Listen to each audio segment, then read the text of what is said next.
Hi, so you're looking for assistance with your expository informative writing in your classroom. Well, I'm Diane Lazar with Empowering Writers, and I have 5 tips and strategies that have improved student writing not only in my classroom, but in classrooms around the globe.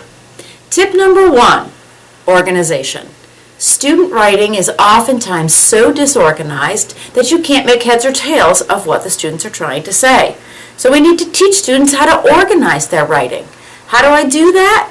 Well, I do it by looking at what real authors do. I study authors, I analyze, and I annotate information writing. I look at textbooks. I look at other kinds of information texts with my students. Here's what I find. I find in a book I might have a table of contents. There might be some headings or chapters. Well, everything inside of that chapter relates right back to that title or that heading. That's how I know it's organized. An author doesn't just throw out all the information they know, but rather they begin to sort and categorize that information. I also annotate and analyze articles with my students. I notice the headings. I look at what we're reading when we're reading information. And remember, you want to make those reading-writing connections for students. How do I know this is what authors do? I study them. Tip number 2, main ideas. Well, I got a little tired of listening to those kind of weak main ideas that my students kept writing, things like, because it's fun, it's awesome, it's cool. I don't know about you, but I think it's time to change that up a little bit. It's really hard to support those kinds of main ideas because they're not terribly distinct one from another. The details fit anywhere. And that's what the problem was in my own students' writing, is that they couldn't figure out where to put a detail because it didn't really matter in the long run. So one strategy that I use is I choose a topic and I list everything that my students know about the topic. Then I help my students to sort and categorize all of their ideas. The sorting and the categorizing, all of that information, the category basically becomes the main idea. So I help students to see that every author takes some time to pre-plan and to really think about their writing in terms of organization and structure. It's probably the thing that makes or breaks my students' writing. Tip number 3. Once I've got them organizing, once I've got them writing some good, strong main ideas, now it's about those supporting details. I got really tired of reading the list. You know what I'm talking about. If we were writing about service dogs, for instance, all I'd get from my students was this list of service dogs, but no more information than that. They didn't go on to elaborate in any way. So what I do is I use 2 productive questions.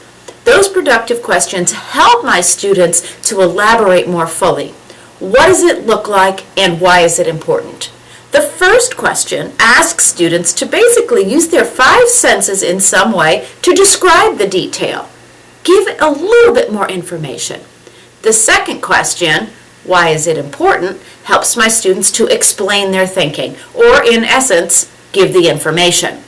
So far, organization, main ideas, and supporting details. Now when I'm looking at supporting details, I also want to include things like research. So my students don't just generate information from their background, but rather they're usually coupled with some kind of research. So when they are researching, part of the support in those supporting details, not only in using those 2 productive questions, but I want them to be looking for specific information to add power. So things like a statistic, a quote, or a testimonial perhaps. That's going to be powerful information. Important facts, something relevant or amazing might be something that my students will be looking for as they research their topic in order to generate their final product.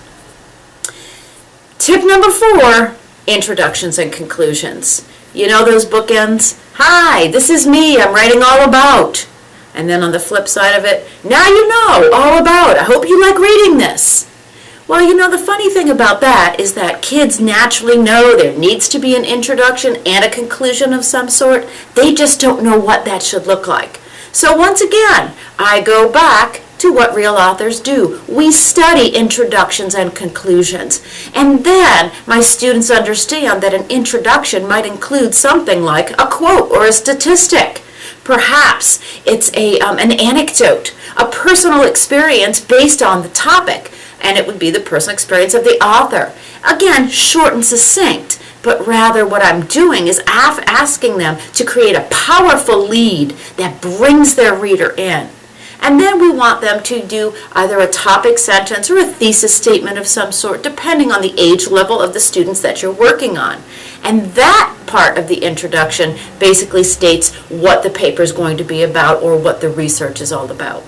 And then on the flip side, in that conclusion, what I really want my students to do is think about how to do it in a creative way, creatively restate the main ideas, use a word referent perhaps. A word referent is a word that refers to the topic without naming it, giving some little creative edge there, and or that hypothetical anecdote.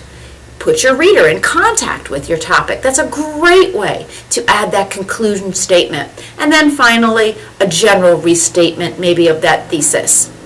So I want to add power and voice to all of that with my students. Tip number 1, organization. Number 2, main idea. Number 3, support those details. Number 4, write good, strong introductions and conclusions. And here comes the most powerful tip that I can give any teacher of students of information writing. Model.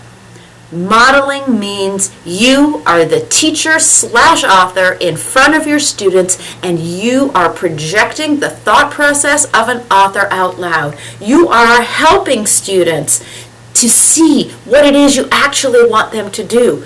I write in front of my students all the time. It was uncomfortable at first, but then I got much more comfortable as the author, writer, teacher in the classroom. I use powerful language with them. I use interesting sentence structure with them. I engage them in that writing process so that they fully understand the process of writing. So modeling is really that bridge between knowing it, looking at it, analyzing it, and ultimately being able to produce it independently. So, for those of you who want to dive deeper into these and more strategies for writing in every genre, I ask you to visit us at empoweringwriters.com. We have lots and lots of resources, tips, strategies, lesson plans, and more. We even offer professional development. So join us at empoweringwriters.com for more of these kinds of tips and strategies.